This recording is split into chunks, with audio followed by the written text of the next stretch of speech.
Assalamualaikum warahmatullahi wabarakatuh. Para sahabat-sahabat beriman, insyaallah di sini kami akan memberikan kisah karomah Syekh Khalil Bangkalan Madura. Syekh Khalil biasa disebut Mbah Khalil. Lahir pada hari Selasa tanggal 11 Jumadil Akhir 1235 Hijriah atau 27 Januari 1820 Masehi. Ia berasal dari keluarga ulama.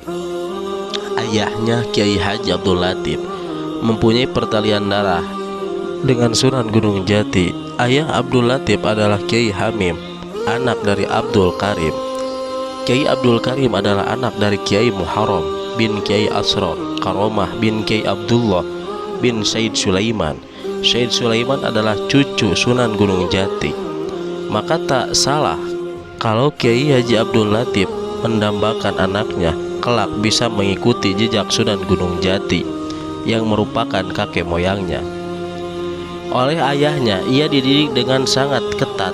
Mbah Khalil kecil memang menunjukkan bakat yang istimewa.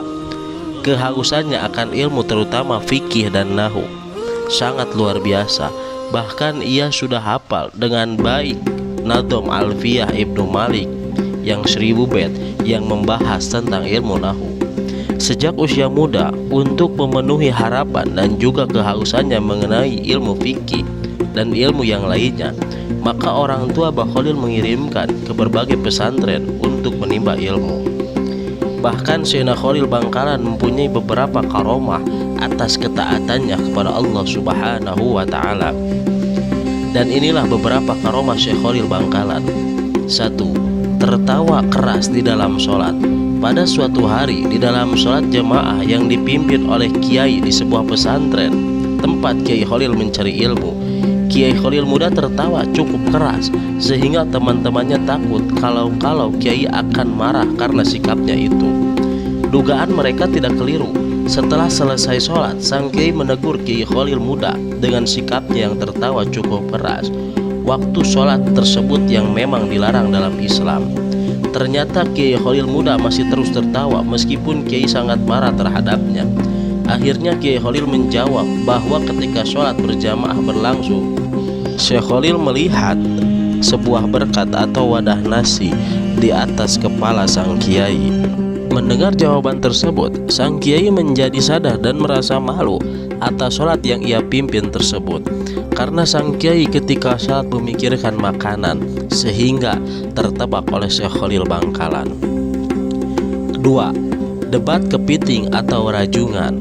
Pada suatu hari, para ulama Mekah berkumpul di Masjidil Haram untuk berdiskusi membahas masalah dan hukum Islam yang sedang terjadi di Mekah.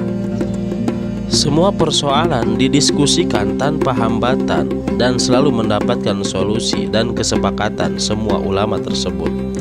Akan tetapi, pada masalah mengenai halal atau haramnya kepiting dan rajungan terjadi banyak pendapat dan tidak menemukan solusi.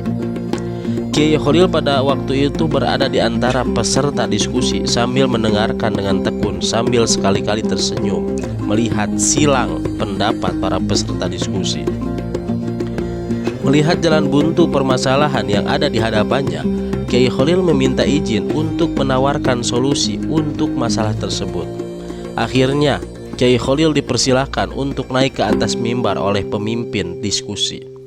Setelah tiba di atas mimbar, Kiai Khalil berkata, "Saudara sekalian, ketidaksepakatan kita dalam menentukan hukum kepiting dan rajungan ini menurut saya disebabkan karena saudara sekalian belum melihat secara wujud kepiting dan rajungan," ujar Kiai Khalil. Semua ulama yang hadir dalam diskusi tersebut menyetujui keterangan Kiai Khalil tersebut. "Saudara sekalian, adapun wujud kepiting seperti ini," ucap Kiai Khalil sambil memegang kepiting yang masih basah. "Sedangkan yang rajungan seperti ini," lanjut Kiai Khalil sambil memegang rajungan yang masih basah, seakan-akan baru mengambil dari laut. Semua hadirin merasa terpana dan suasana menjadi gaduh karena keanehan tersebut. Mereka hanya bisa merasa heran dan bingung dari mana Kiai Khalil mendapatkan kepiting dan rajungan dengan sekejap saja. Maka setelah kejadian tersebut, masalah halal atau haramnya kepiting dan rajungan telah menemukan solusinya. Sejak kejadian itu, Kiai Khalil menjadi ulama yang disegani di antara ulama Masjidil Haram. 3. Ke Mekah naik krocok atau sejenis daun aren yang dapat mengapung di atas air. Pada suatu sore di pinggir pantai daerah Bangkalan, Kiai Khalil hanya ditemani oleh Kiai Syamsul Arifin, salah seorang murid dari sahabatnya. Mereka membicarakan perihal urusan pesantren dan persoalan umat. Tak terasa waktu sudah berlangsung lama dan matahari hampir terbenam. Kita belum sholat asar, Kiai, kata Kiai Syamsul Arifin. Astagfirullah, kata Kiai Khalil, menyadari kehilapannya. Waktu asar hampir habis, kita tidak mungkin sholat secara sempurna, ucap Kiai Syamsul Arifin. Kalau begitu, ambil krocok untuk kita pakai ke Mekah, kata Kiai Khalil. Setelah mendapatkan krocok, mereka menumpanginya di atas krocok tersebut. Beberapa saat ketika Kiai Khalil menatap ke Mekah, tiba-tiba krocok yang ditumpanginya melesat dan cepat ke arah Mekah. Sesampainya ke Mekah, azan sholat asar baru saja dikumandangkan dan mereka mendapatkan shop pertama sholat asar berjamaah di Masjidil Haram. 4. Mengubah arah kiblat masjid. Pada suatu hari, Kiai Khalil sedang melihat masjid yang sedang dibangun oleh menantu beliau, yaitu Kiai Muntaha. Ketika melihat arah kiblat pada masjid tersebut, Kiai Khalil menegur sang menantu yang alim itu untuk membetulkan arah kiblat masjid yang sedang dibangunnya itu. Sebagai orang yang alim, Kiai Muntaha mempunyai alasan dalam menentukan arah kiblat tersebut. Beberapa argumen ditunjukkan kepada Kiai Khalil dalam penentuan arah kiblat tersebut. Melihat menantunya tidak ada tanda-tanda untuk mendengar nasihatnya, Kiai Khalil tersenyum sambil berjalan ke arah tempat pengimaman diikuti sang menantu. Kiai Khalil mengambil sebuah kayu untuk melubangi dinding tembok arah kiblat dan menyuruh Kiai Muntaha untuk melihat lubang pada dinding masjid di tempat pengimaman. Betapa kagetnya Kiai Muntaha setelah melihat lubang itu. Sang menantu melihat dalam lubang kecil itu terlihat Ka'bah yang berada di Mekah dengan sangat jelas. Dengan penglihatan itu, Kiai Muntaha heran dan sadar bahwa arah kiblat yang menjadi kiblat bangunan masjidnya salah. Arah kiblat bangunan masjid terlalu miring dan terbukti benar apa yang dikoreksi Kiai Khalil. 5. Pencuri timun tidak bisa duduk sampai pagi. Pada suatu hari, petani timun di daerah Bangkalan sering mengeluh setiap timun yang siap dipanen selalu kedahuluan dicuri oleh maling.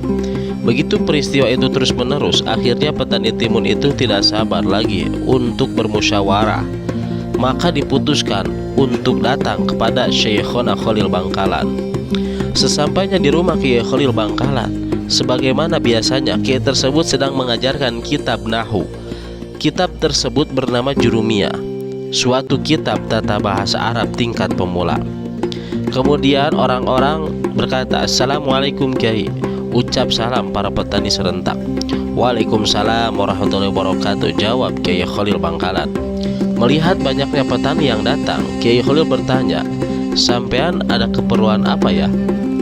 "Benar Kiai, akhir-akhir ini ladang timun kami selalu dicuri oleh maling. Kami mohon kepada Kiai penangkalnya," kata petani dengan nada memohon penuh harapan. Ketika itu, kitab yang dikaji oleh Kiai kebetulan sampai pada kalimat qoma jaidun, yang artinya Zaid telah berdiri. Lalu serta-merta Kiai Khalil berbicara sambil menunjuk kepada huruf qoma jaidun. "Ya, karena pengajian ini sampai qoma jaidun ya," kata Kiai Khalil, "pakai saja wirid qoma jaidun." Kemudian para petani saling menatap dan berkata, "Sudah Pak Kiai?" ujar para petani dengan nada ragu dan tanda tanya. Syekh Khalil menjawab, "Ya sudah, itu aja, pakai qoma jaidun." Mereka puas mendapatkan penangkal dari Kiai Haji Khalil Bangkalan. Para petani pulang ke rumah mereka masing-masing dengan keyakinan kemujaraban penangkal dari Syekh Khalil Bangkalan. Keesokan harinya, seperti biasanya, petani ladang timun pergi ke sawah masing-masing.